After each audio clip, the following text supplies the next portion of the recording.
Olá, pessoal, sejam bem-vindos a mais um podcast do Tricô.40, o primeiro podcast feito por mulheres policiais. Aqui eu tenho certeza que você sairá com conhecimento, mudança de mentalidade. O objetivo aqui é ajudar mais mulheres a se transformar. E eu estou aqui com uma convidada super especial, eu tenho certeza que vocês irão gostar. Nós estávamos ansiosas com a sua presença aqui e nada mais do que a doutora Raquel Galinatti, que atualmente ela é delegada de polícia no estado de São Paulo, está aí com diversas funções. Primeiro eu queria agradecer pela sua participação, por ter aceito o convite de participar do Tricô.40, e eu queria que você já começasse a falar um pouquinho sobre você, para o pessoal conhecer quem é a Raquel Galinatti, que tem uma rede social muito ampla, uma rede social que eu sou super fã, inclusive, que a gente já se conhecia pelas redes sociais, mas não pessoalmente, e você fala diversos assuntos nas suas redes sociais, você debate sobre temas polêmicos e não tão polêmicos, né? Então, muito obrigada pela sua participação, Raquel. Doutora Larissa, aqui a gente vai se tratar como colegas.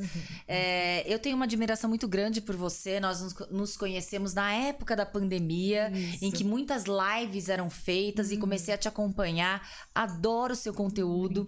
É muito legal que a gente que trabalha na segurança pública, a gente passe informações para a população que pode nos parecer muito básicas, né? Mas para a população pode salvar vidas. Exatamente. E parabéns por mais esse pioneirismo de ser o primeiro podcast formado somente por policiais. Você já engajou fazendo vídeos, né, no Instagram. Eu confesso que eu não gostava muito de fazer vídeos, porque você tem que destravar um pouco, né? A timidez de falar em frente às câmeras. E ali, para mim, era mais foto. E você não, você já começou dando dicas para concurso, para aqueles que estão estudando. Então, parabéns. Obrigada. Eu tenho uma admiração muito grande por você, pro seu trabalho. Queria mandar um super beijo para Anne também. Sim. Querida colega também, delegada no estado do Paraná. E falando sobre a minha carreira, eu comecei como delegada de polícia com 35 anos. Eu já tinha advogado, aproximadamente 10, 11 anos. Fiquei 5 anos prestando concurso público específico para a carreira de delegado de polícia, não era carreiras policiais, eu foquei para delegado, amarguei diversas derrotas, diversas reprovações, várias situações em que eu questionei se realmente eu estava no caminho certo ou não, se realmente eu tinha capacidade ou não. E claro, isso pulverizado ao sentido de que você não tem um resultado concreto quando você está percorrendo esse caminho, né, para poder ser aprovada em um concurso público, faz com que muitas vezes você queira desistir. E eu já trago um ponto aqui muito importante que você falou, que você começou a estudar para concurso público depois de você já estar advogando e com 35 anos. Não, com 35 eu passei. Você passou com 35. Comecei a estudar com 30. Então, assim, essa idade é que eu acredito que pega muito nas pessoas, porque elas se apegam muito à idade, né? Então, assim, eu recebo muitas perguntas, eu acredito que você também possa receber este tipo de pergunta. Ah, Larissa, eu já estou com 30 anos, 35 anos, você acha que vale a pena eu começar a estudar? Ainda mais você que já estava na área ali da advocacia. Como que foi a sua mudança de mentalidade para querer voltar a estudar para concurso público e escolher o cargo de delegado de polícia? Você levou em consideração a sua idade ou não? Nem passou para sua cabeça essa questão? Na realidade, o meu caminho talvez tenha sido um pouquinho diferente. E eu acho que pode ser que algumas pessoas tenham essa ilusão. Vão fazer a faculdade de Direito e acham que aquilo basta para se tornar delegado de polícia ou qualquer outra carreira que há a necessidade para o ingresso um concurso público. Hoje, entrar para uma carreira, para uma instituição pública através de concurso público é extremamente difícil. Sempre foi, mas cada vez, até porque a gente vê a nossa conjuntura social, econômica, o desemprego. Então, o concurso público dá uma estabilidade para aqueles que querem uma qualidade de vida estável.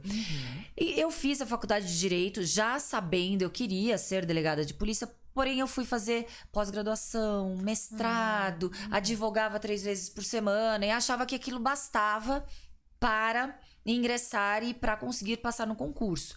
E aí eu fui fazer um cursinho, prestei um concurso, cheguei muito longe da nota de corte e ali eu tomei um choque. Você fala, não, calma aí, né? Não é por aí.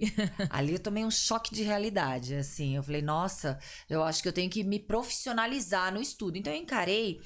Quando eu resolvi, porque você tem que ter assim uma dedicação, é como um atleta, né? É como um atleta que tem dedicação, que tem rotina, que tem horários, regras a serem cumpridas, metas que você coloca. Eu acho que você não tem que competir com ninguém, você tá competindo com você. Exato. Se desafiando. Até porque eu acho que você deve falar para os seus alunos também, Larissa. O concurso público, as pessoas que têm realmente o preparo, o conteúdo de 33 mil candidatos, 1.500 candidatos. Tem aquele número que assusta, mas quem realmente está encarando seriamente, estudando edital, destrinchando edital, são poucos, São né? bem poucos, inclusive são aqueles que passam, né? Então você vê que a quantidade das pessoas que acabam ali passando, atingindo uma nota relativamente boa, são aquelas pessoas que são o seu concorrente. A maioria faz a inscrição e fala, vai que dá, né? E foi como eu comecei. Vai que dá. Vai que. E ali, claro, não cheguei nem perto, né, da nota de corte. Resolvi. Claro, enquanto eu estava fazendo o mestrado e tal, quando eu resolvi encarar, agora eu vou encarar de forma séria, estudar como se fosse um trabalho, de segunda a sexta, sábado e domingo eu não estudava. Foi quando eu tinha quando eu fiz 30 anos. Eu falei, agora eu quero encarar com seriedade. E aí, é um fato curioso que eu já falei em outras oportunidades, que depois de 1 ou 2 anos, aí tinham pessoas que passavam e viam eu estudando. Gente, é muito chato quando você está estudando e as pessoas parecem que querem projetar algumas expectativas ou frustrações no seu objetivo e na sua escolha. Exato. Ai, 30 anos, 32 anos, com mochilinha nas costas, estudando para concurso, você não tem vergonha? Nossa, eu já escutei isso. E ali... quando você não é produtiva economicamente, você depende. Na época eu estava dependendo financeiramente da minha família, que me deu o suporte financeiro e emocional. Exato. Ali, claro que você se sente pior do que você deveria se sentir, né? Mais incompetente, mais incapaz. Aí eu falei, não, eu acho que o estudo ele nunca é motivo de vergonha, o estudo é motivo de honra e orgulho. E cada vez mais eu falava, não, eu vou... Eu tinha colocado um objetivo, eu quero passar, eu quero ser delegada de polícia. Eu não tinha colocado tempo. Falou que botou um objetivo. Entendi. Não interessa se em 1 ano, 2 anos, 5, 10, 11, eu vou ser delegada de polícia.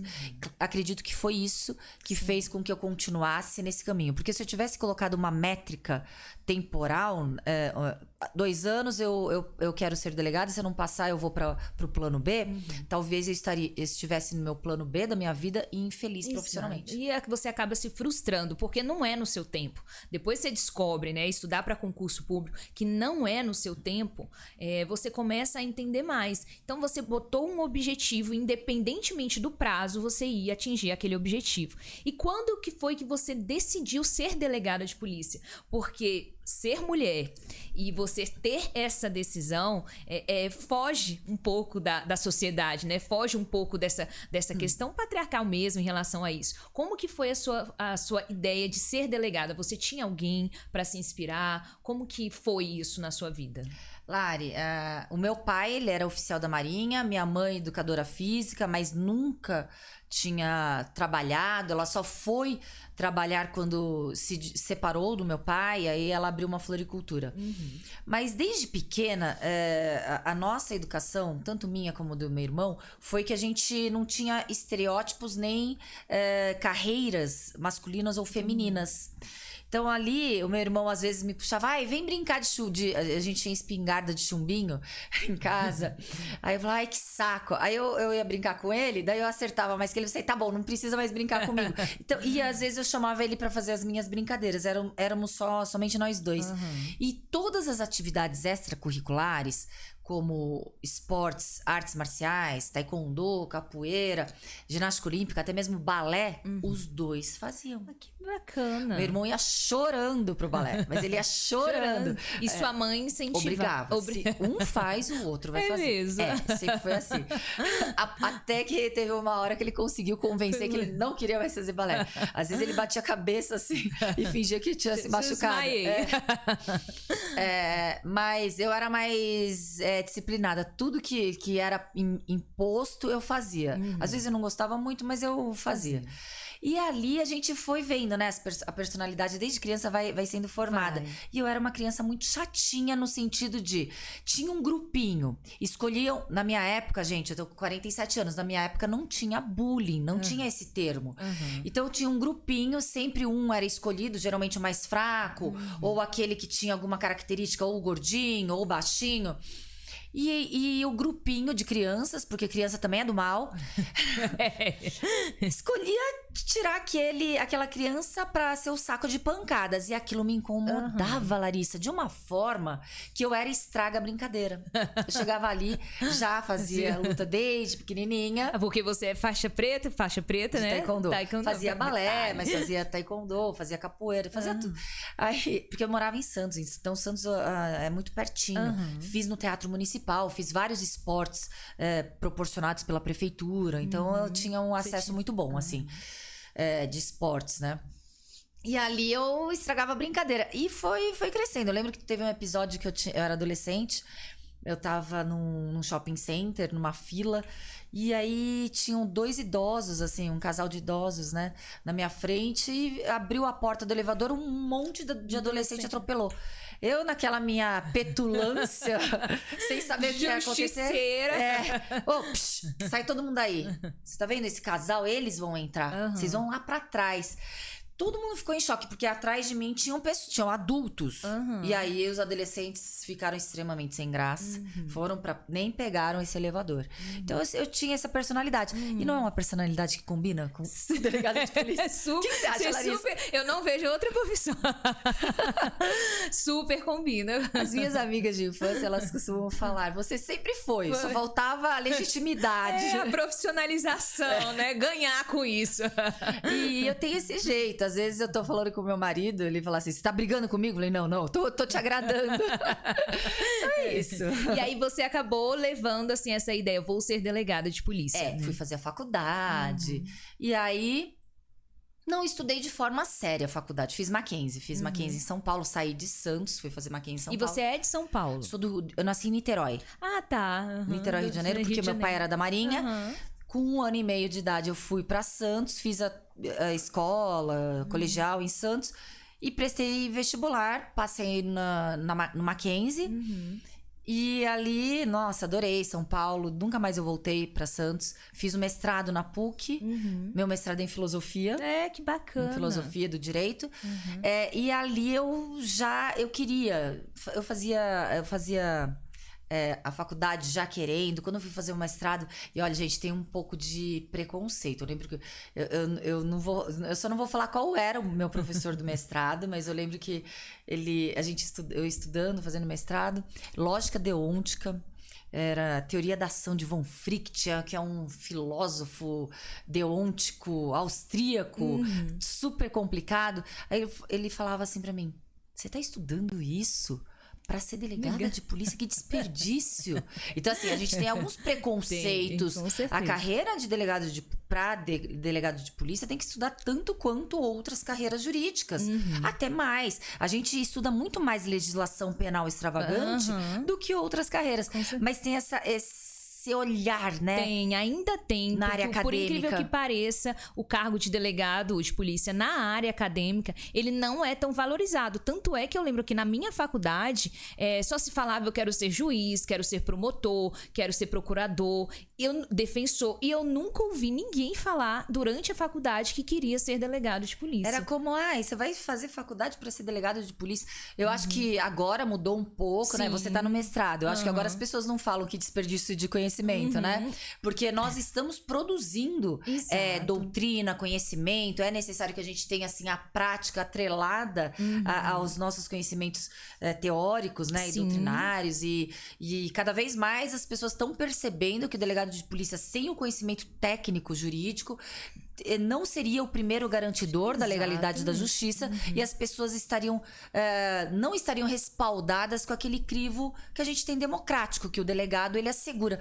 Porque, ao contrário do que as pessoas acham, nós não temos o menor compromisso em prender ninguém. O nosso compromisso é buscar a verdade possível daqueles fatos para ver se tem a autoria do crime ou materialidade. Exatamente. E isso é fazer justiça, né, Larissa, em primeiro momento. E não é o objetivo tão somente prender. Porque as pessoas entendem, a polícia prender não é o objetivo principal. Não. E sim buscar a verdade ali, a autoria, a materialidade de fato dos acontecimentos ali. E esse é o papel principal do delegado de polícia. Aliás, prender é muito fácil. É muito mais difícil quando um fato vai até a delegacia, você não prender, porque você tem que ter todo o embasamento, todo o ato motivado, porque você determinou, ou optou, ou decidiu por não elaborar um auto de prisão em flagrante, sob pecha até de você estar sendo um mau delegado de polícia. Exato. Então, nesse sentido, é isso que é o desafiador. Em um curto espaço de tempo, a gente deliberar realmente fazer a justiça em um primeiro momento. Exato. E é esse o bom delegado. Você não está com compromisso em prender pessoas. Aliás, já não chegaram diversos casos, para mim já chegaram, em que os populares ou a própria polícia militar leva conduzido até a delegacia e você vê que aquilo lá tá tudo errado. Tá tudo errado e que não é por ali, que você não vai prender aquela pessoa. E aí, Raquel, você tornou-se delegada de polícia no estado de São Paulo. E qual que foi a sua primeira impressão do cargo de delegado de polícia? O que o cargo modificou na sua vida? Você teve uma mudança de entendimento do que é a vida, do que é de fato as pessoas ali? Como que foi essa sua imagem sendo delegada de polícia? Eu já entrei com a minha convicção a respeito do que é certo e errado, já com uma personalidade formada. Eu já tinha 35 anos, eu já tinha muita noção da realidade, das disparidades sociais, econômicas, das injustiças sociais. Então eu entrei para a Polícia Civil do Estado de São Paulo e minha primeira lotação foi num bairro periférico da cidade, Zona Leste. Acho que todo mundo já ouviu falar, Zona Leste, Itaquera, perto do Itaquerão, lá em São Paulo. E ali, claro, você lida com várias situações em que você vê o quanto a população é carente, ela necessita do Estado, e com a ausência do Estado, todo mundo vai até uma delegacia. É um problema realmente de família, um problema até social, as pessoas vão até a delegacia. Então, atuar em áreas carentes, periféricas, faz com que você seja muito mais do que um operador do direito ou alguém que integra a segurança pública. Você tem que ser humano. Exato. Você tem que gostar de ajudar pessoas. Caso contrário, vai escolher outra profissão. Então, ali, eu não tive nenhum susto, não tive nenhum choque, mas institucionalmente foi algo que não me encaixou de forma adequada. Algumas situações hierárquicas deturpadas. A hierarquia numa instituição do Estado não significa o subordinado ser subjugado a esse superior hierárquico. Nós todos respondemos à instituição. Nós somos e servimos à polícia, não ao seu superior. Exatamente. O seu superior, ele pode ter mais responsabilidades porque ele tem o ato decisório. E quando falamos em delegados de polícia, a hierarquia ela é até menos latente, porque o superior hierárquico ele é apenas administrativo. Ele não pode deliberar ou nem entrar na esfera decisória nossa como delegados.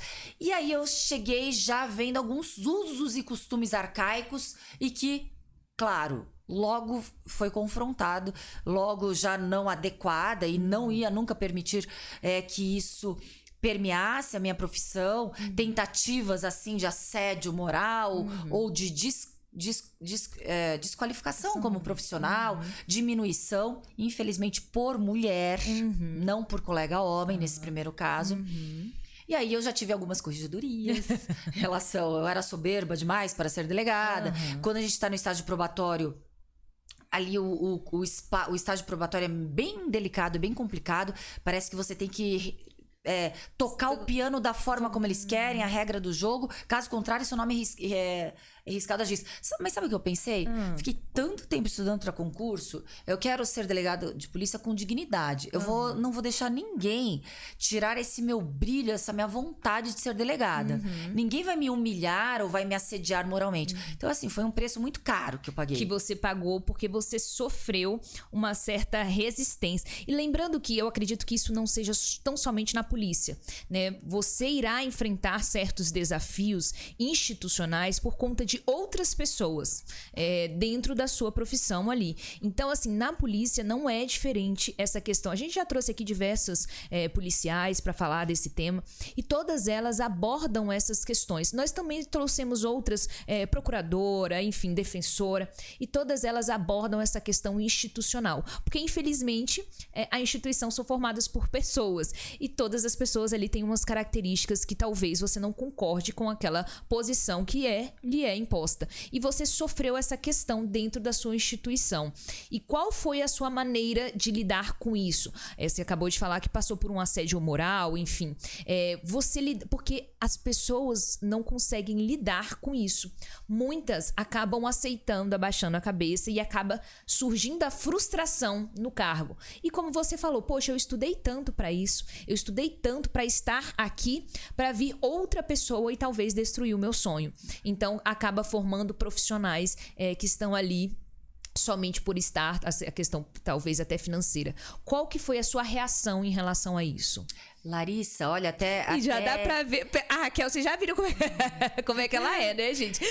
Não, mas assim, foi até essa frase que você falou, você viu que eu até prestei atenção no seu olhar, porque você resumiu absolutamente todo o sentimento de angústia, de frustração, de raiva mesmo, de injustiça. Exato. Eu acho que é de injustiça, de você batalhar tanto por um objetivo, tanto por um ideal, e de repente por características justas e corretas, por defender prerrogativas, dar dignidade ao cargo, dar dignidade à profissão, não aceitar a sua diminuição. De repente por características próprias que eu poderia ter, mas que inevitavelmente refletia num cargo de ser uma plantonista.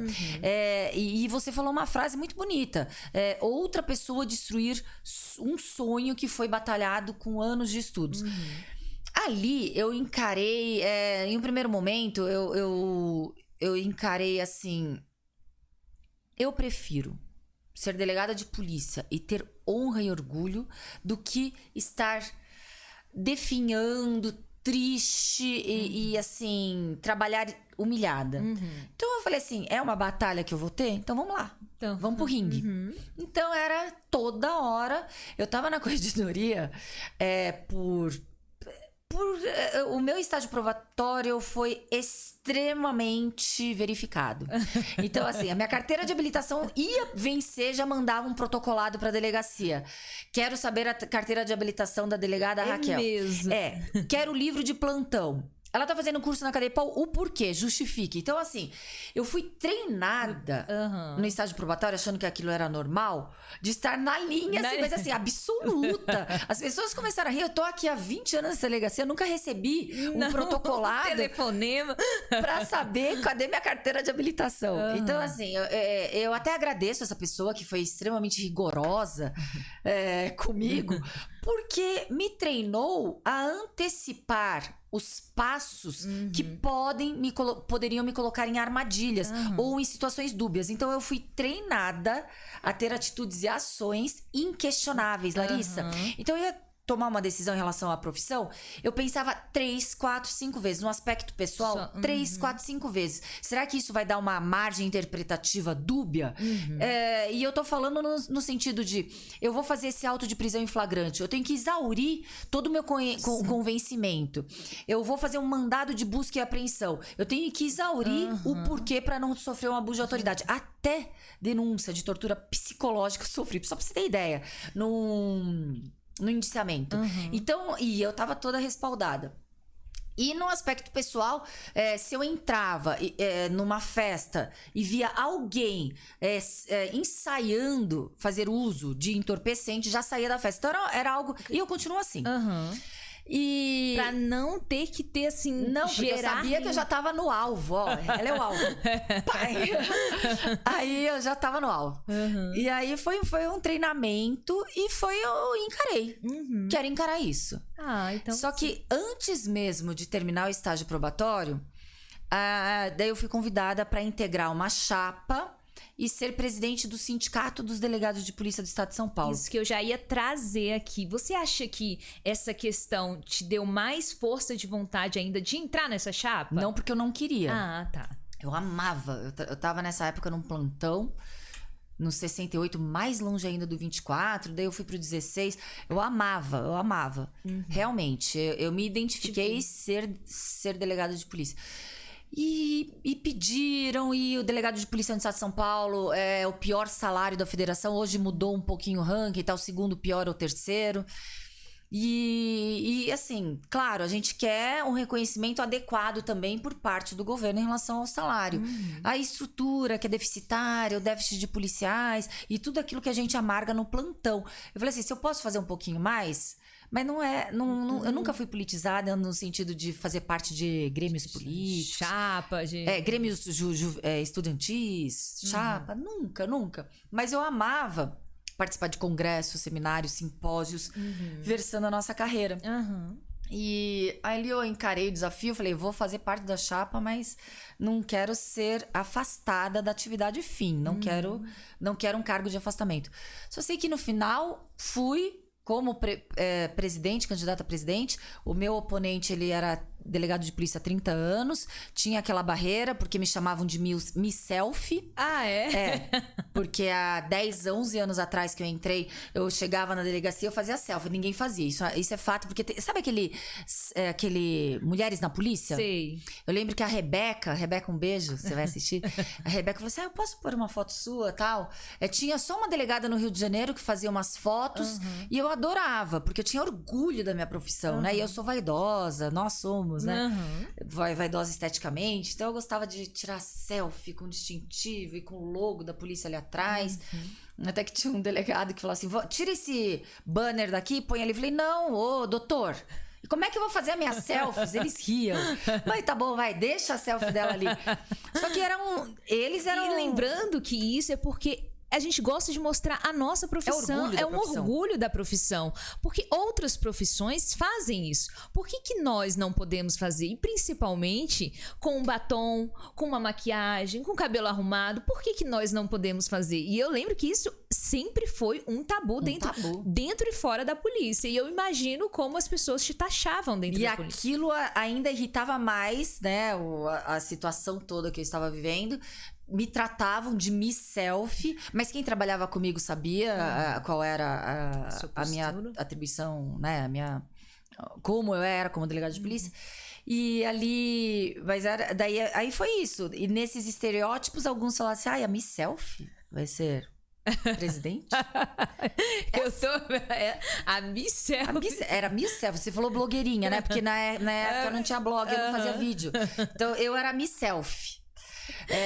Gente, e ali concorrendo Larissa, sem estágio, ainda não tinha completado o seu estágio acabado de completar, acabado de completar, e com um delegado que já tinha 30 anos na casa, e era realmente aqueles adjetivos não tão fofos. E a carreira, nós não chegamos a 20% como delegado de polícia lá no estado de São Paulo. Então, o machismo inerente estrutural, ele não é inerente estrutural a somente homens. É a instituição, às vezes, mulheres. Porque se eu falasse que... tem machismo? Claro que tem, assim como toda a esfera da sociedade. Mas se fosse dessa forma, eu não teria sido eleita com quase 80%. Quem me elegeu? Os meus pares homens. Porque a gente não tem mulher na polícia lá em São Paulo. De 1.800 delegados, se temos 400 delegadas, é muito. 2.800 delegados, se temos 400 delegados, é muito. Então... E ainda filiados ao sindicato dos delegados com possibilidade de voto. Então, realmente, os meus pares confiaram na Miss Selfie. E você ganhou, imagine como foi o burburinho. Aí foi complicado. Dentro da polícia. Estou aqui impressionada com essa história, conta. Foi complicado, Larissa, porque eu não tinha bagagem política, fui estudar. Fui estudar, inclusive, eu vou te dar um livro depois, porque eu fui estudar também a história da polícia, como tudo começou. Eu nem sabia o que era sindicato. Eu sempre tive um norte mais pra direita, então eu tinha aquela sabe, aquele afastamento, né? Eu não queria resistência, exatamente. Eu tinha aquela resistência a sindicato. Meu Deus, eu não gosto disso. E ali o sindicato, ele fica pejorativizado quando ideologias de esquerda se apropriam. O sindicato nada mais existe para defender um grupo de profissionais nas suas prerrogativas. Sim. E eu nunca partidarizei, nunca permiti partidarizar o sindicato. Então ele ficou realmente muito técnico. Eu nunca deixei as pessoas falarem, ai, categoria, ai, sindicalista, porque eu não gostava. Eu queria, como representante dos delegados, falar e defender as prerrogativas, tanto no Congresso Nacional como na atuação na Assembleia Legislativa lá no Estado.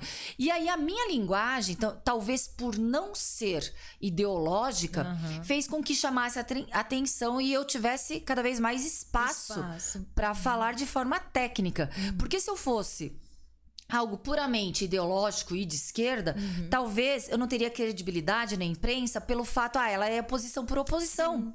Exatamente. E tiveram pouquíssimas vezes que eu, como representante dos delegados, falei, não, agora o governo acertou. Eu não era política, né? Eu não era ideológica. Aquilo foi até bom, porque eu entrei bem crua e fui estudar. E fui estudar, fui fazer curso de oratória, porque eu não sabia falar. E fui... Falar, todo mundo sabe, né? Mas eu falava muito mais rápido do que eu falo hoje. As palavras atropelavam.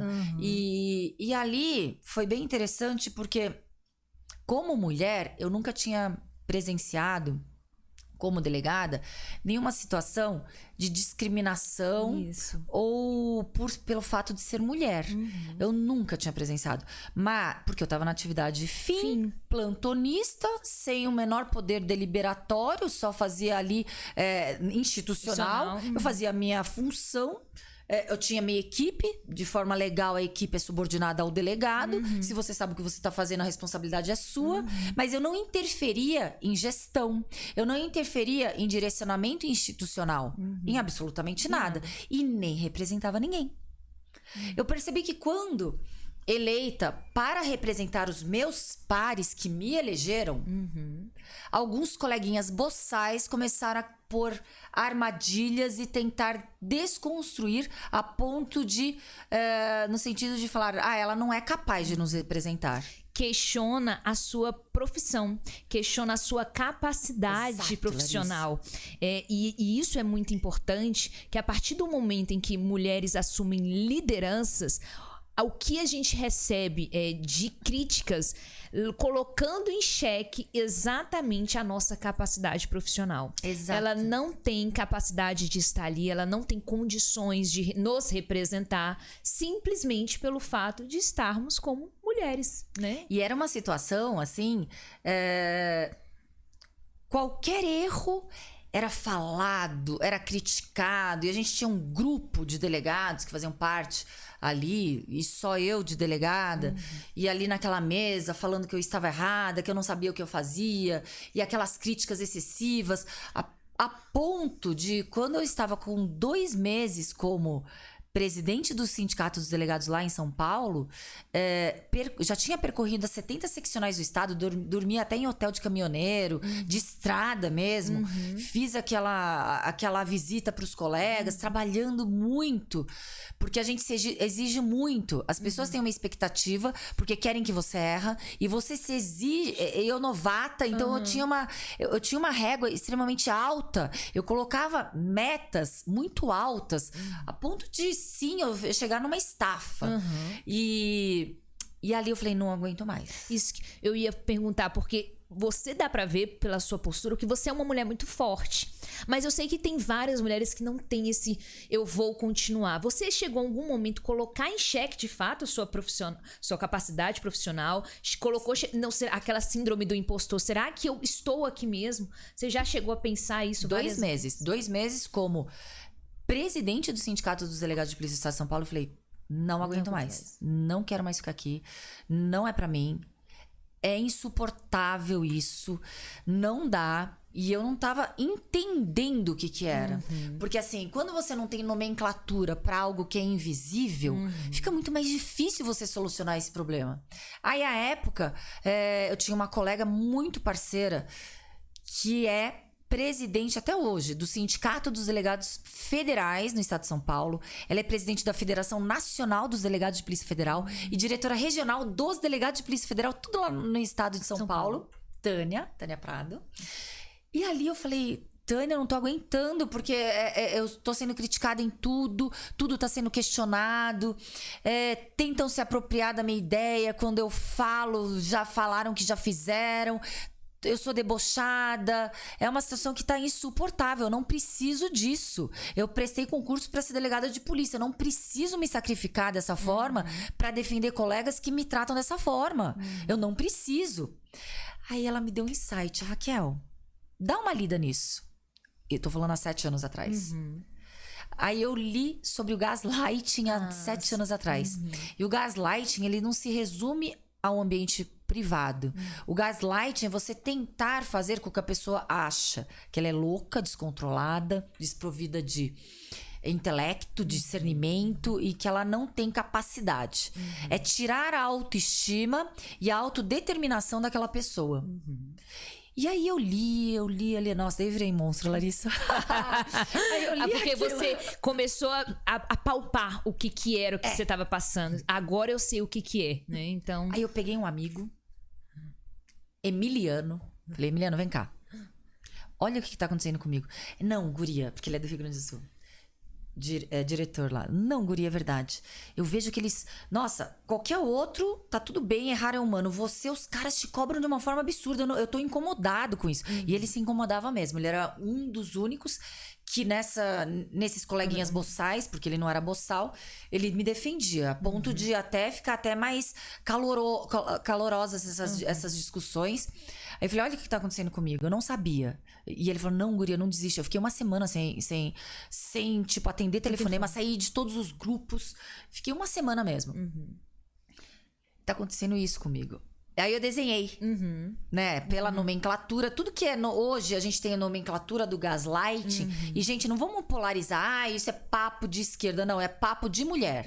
É papo de que nós, mulheres, se nós negarmos situações que acontecem com a gente tá fortalecendo esses movimentos que vêm pra realmente nos deixar em um lugar inferior. Por quê? Porque a sociedade e os espaços públicos não foram desenhados para nós mulheres ocuparmos. E até um tempo atrás, a polícia foi formada por homens, pensada por homens, direcionada para homens. Nós estamos ocupando espaço e recente que nunca foi pensado que nós estivéssemos lá. E aí ele falou, é isso. E ali eu comecei a ter uma força. E o que eu acho injusto, a gente estava até conversando antes, eu acho injusto que a gente tem que ter o combate, né? Porque o tempo inteiro a gente vai de frente a frente, tete a tete. É impressionante que a nossa luta, ela nunca é tranquila. Nunca vai ser assim, a gente vai conseguir algo bem tranquilo, vai passar. Não, é sempre combate, é sempre combate. Sempre tendo que falar, colocar uma postura. Eu falo até na minha posição ali de plantão mesmo. Porque você tem que ter uma postura diferente. E você é novinha. Exato. Então, assim, isso é colocado muito em xeque. E toda vez é um combate, nunca é tranquilo. E ali são estereótipos que a gente vai quebrando. Exato. E quando eu percebi, eu comecei... Daí você perguntou como é que você sobreviveu, Exato. Né? Eu sobrevivi e falei, eu tenho a minha missão, não devo satisfação sim para quem me elegeu, então eu vou dormir com a cabeça tranquila que dentro de todas as minhas limitações eu tô dando o máximo do meu potencial. Então aquilo fazia com que eu tivesse tranquila, estou fazendo o máximo. Só que esse máximo que eu fiz foi dando resultado. Os colegas foram aceitando. As pessoas que criticavam a Miss Selfie falavam assim, ela é Miss Selfie, mas ela faz. Porque eu continuei Miss Selfie. E aí as pessoas, então ela pode ser Miss Selfie. Então ela pode estar de batom vermelho. Então ela pode ser vaidosa. Então eu fui ganhando a confiança, mas com muito esforço e dedicação. E o que eu falo, porque é muito importante a gente trazer essas situações e não minimizar o fato, não se vitimizar por ser mulher. Então, assim, nós vamos sofrer essa situação. Eu não sei por quanto tempo, né? Então, assim, o que a gente está fazendo é ganhando espaço. Mas como que nós vamos ganhar o nosso espaço? Mostrando o nosso trabalho, mostrando o meu serviço. Eu faço isso e faço bem feito. Então, assim, é importante a gente trazer esses debates, mas mostrar o nosso trabalho também, né? E eu vou falar que os homens estão até mais evoluídos que as mulheres no sentido de nos aceitarem nesses espaços. Porque algumas mulheres, à minha época, que desbravaram espaços antes de mim, entrando em instituições predominantemente masculinas, já tinham incorporado essa situação de julgar, pré-julgar. E os homens, parece que eles estão mais abertos a aprender, a acolher.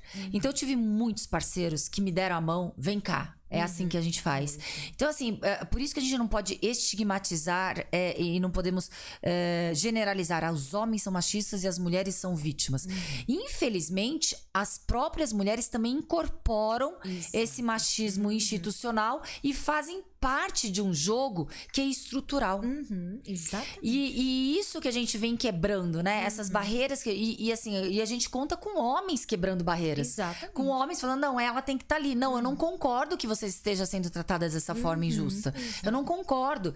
E aí foi muito bacana, porque eu comecei a vir para Brasília muito. Pela Associação dos Delegados de Polícia do Brasil. À época, era outro presidente, era o Dudu, que morreu. Era um cara muito antigo na polícia. Diziam que ele era machista. Ele, menina. Ele me chamava, menina. Só que eu amava o Dudu. Amava o Dudu. Me dava muito bem. E até falava assim, acho que vocês não vão se dar bem, porque você já tem um jeito... Ele é forte, você também não é muito... Eu acho que vocês vão colidir. Mas pelo contrário. Eu gosto de pessoas que falam, né? Que... menina, isso aí não é pra você. Eu falei, por que não é pra mim? Então, assim, ele não... O próprio preconceito, ou a ideia era verbalizada. E eu falava, não é por aí? Assim, não, até que você... Tá certo. Então assim, é muito mais fácil também lidar com pessoas transparentes. Sim, com certeza. É muito mais fácil. E ali eu conheci o Rodolfo Laterza, que hoje é o presidente da Associação dos Delegados. E hoje, depois de 2 mandatos, eu estou como presidente Estou como diretora da Associação dos Delegados de Polícia do Brasil. Venho muito a Brasília. Representando mesmo. Representando os nossos anseios.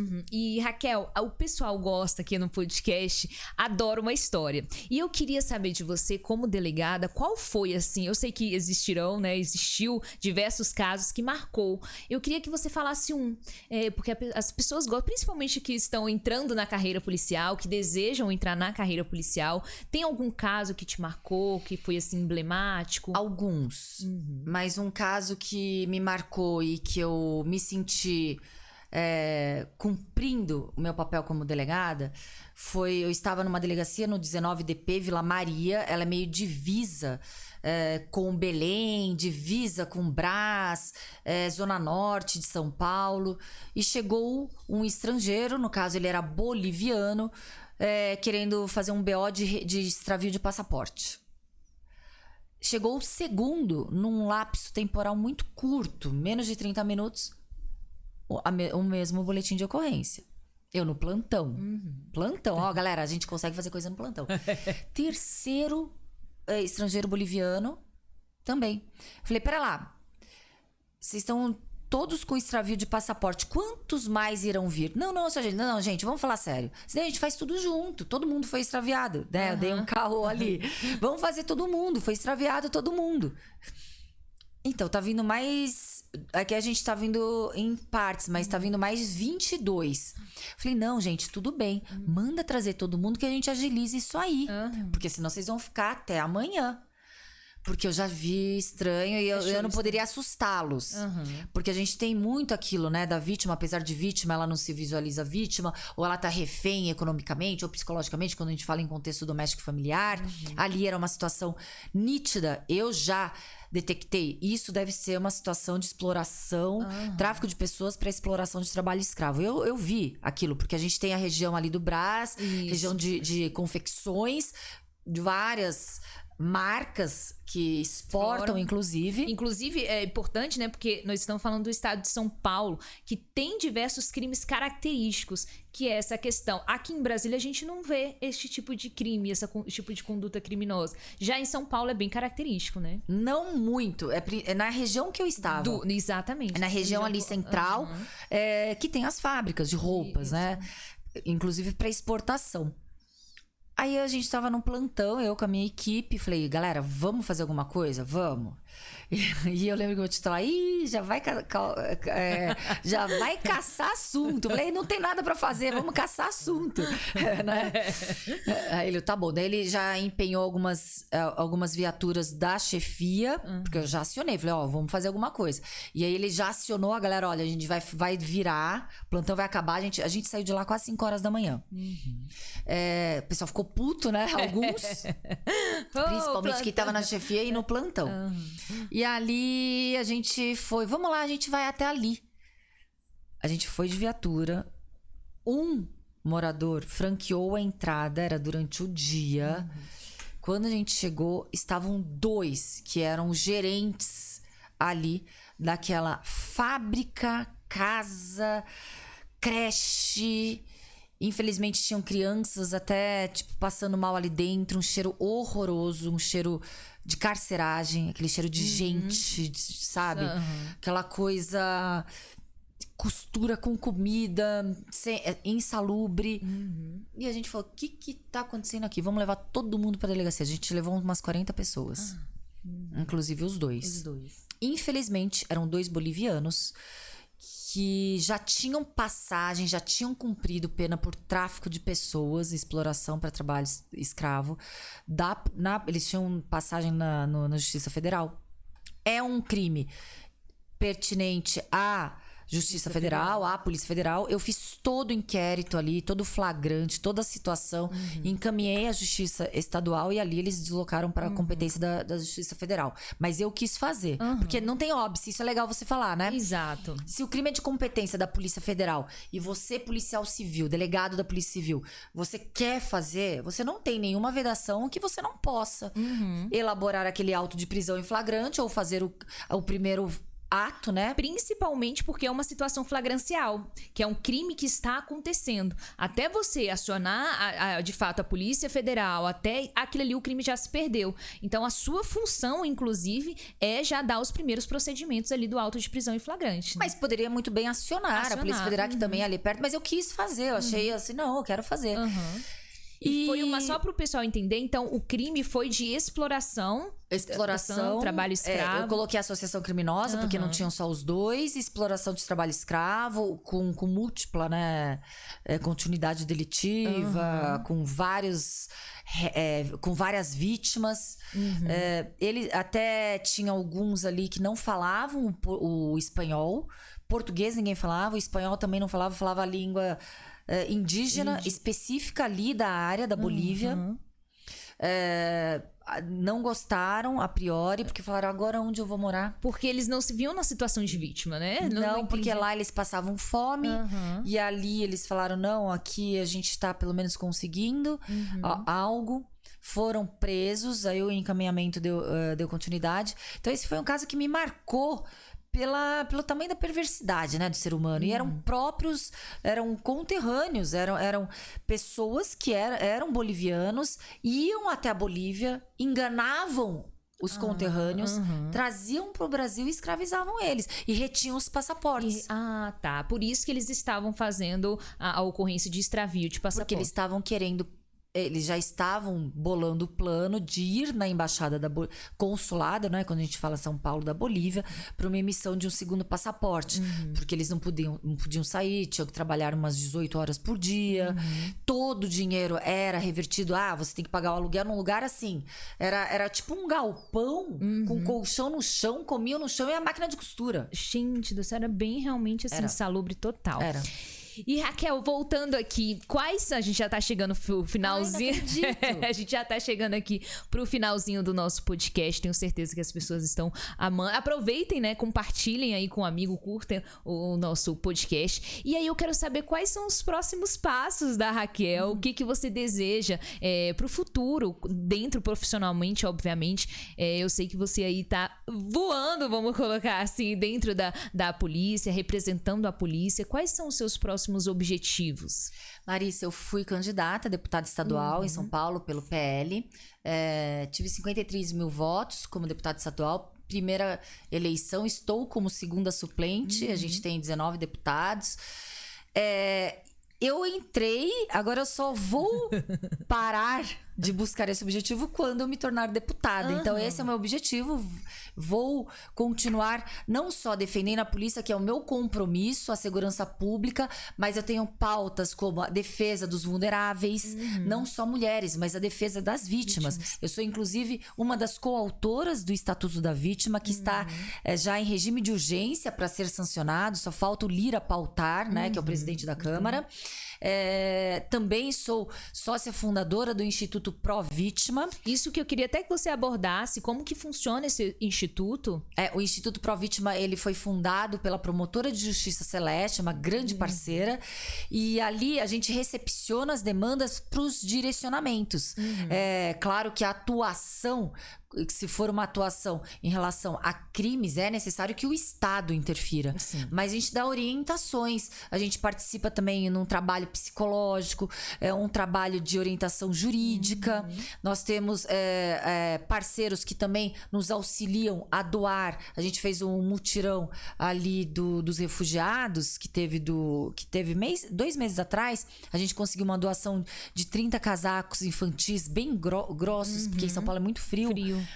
E a gente conseguiu essa doação, a gente faz essa intermediação para conseguir, dentro de todo o conhecimento que a gente tem nas nossas instituições, poder fazer um pouquinho a mais, né?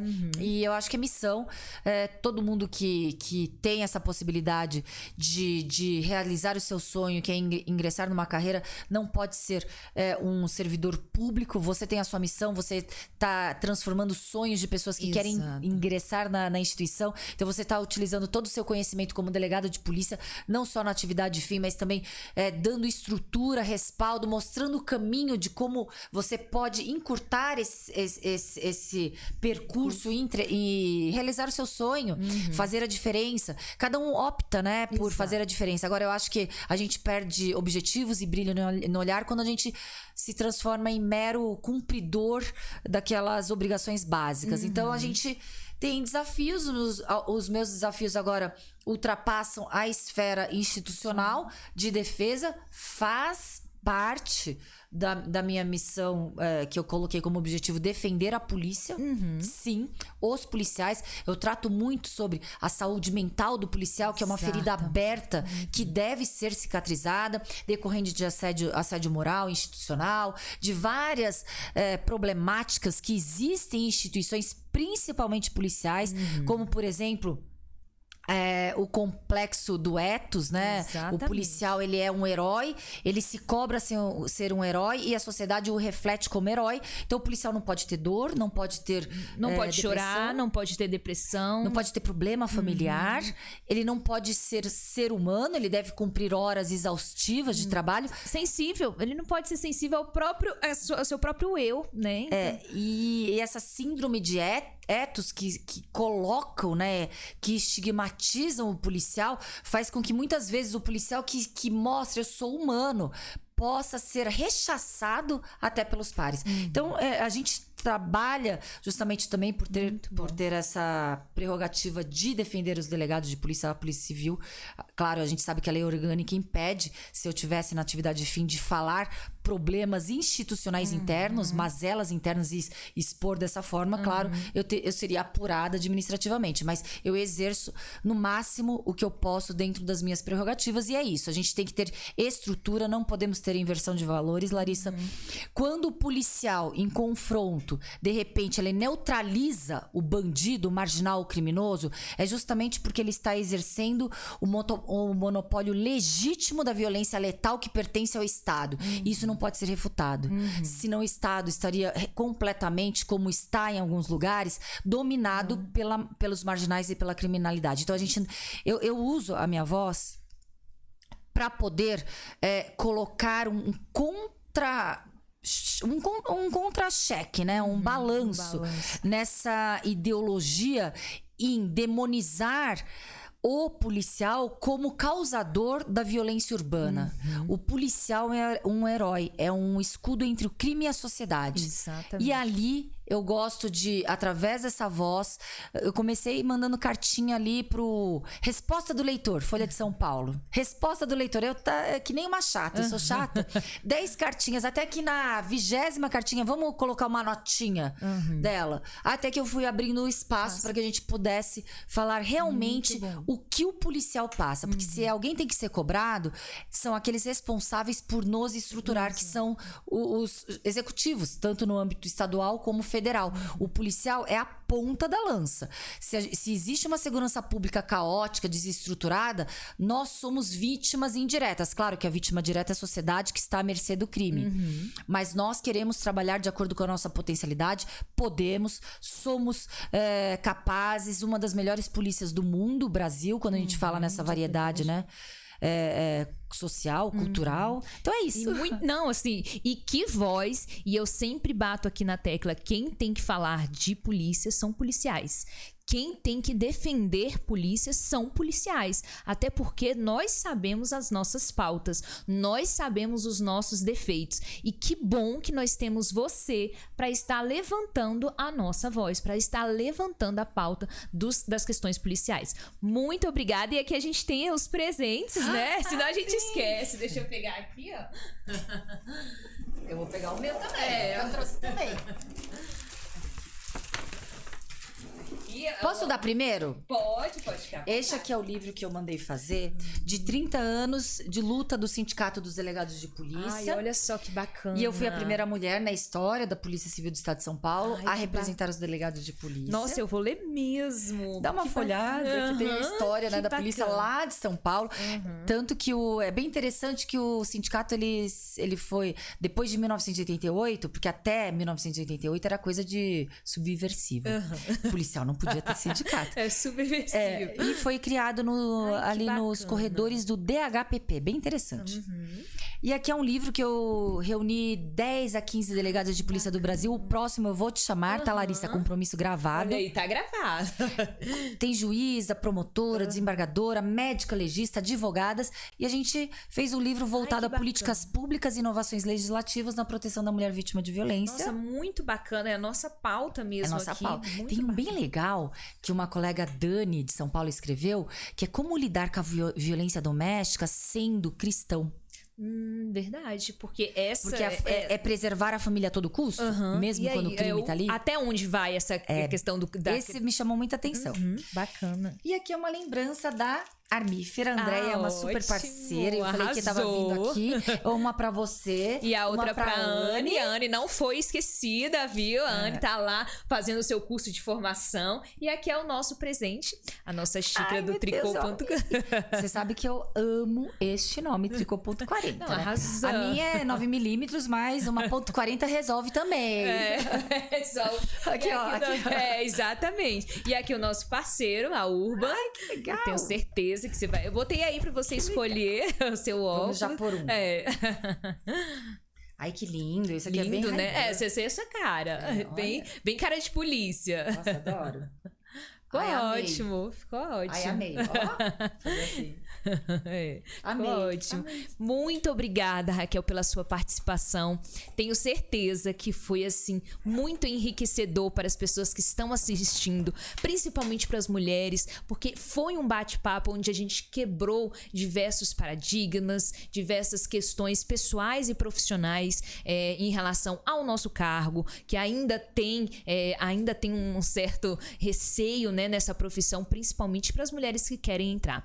Muito obrigada pela sua participação e eu queria que você deixasse um recado final para todas as mulheres que estão assistindo o nosso podcast, para que elas possam cada vez mais, porque você é uma mulher inspiradora. Para você que não segue ainda a Raquel no Instagram, siga a Raquel. Ela levanta diversas pautas, diversos assuntos que eu fico horas assistindo o seu Instagram, que você fala lá muitas coisas. Eu falo, nossa, que bacana. E talvez até um ponto que eu não tinha observado, a Raquel vai lá e fala. Então, assim, eu queria que você deixasse essa mensagem final para os nossos seguidores. Larissa, na realidade, eu não vou deixar uma mensagem, eu vou deixar um convite.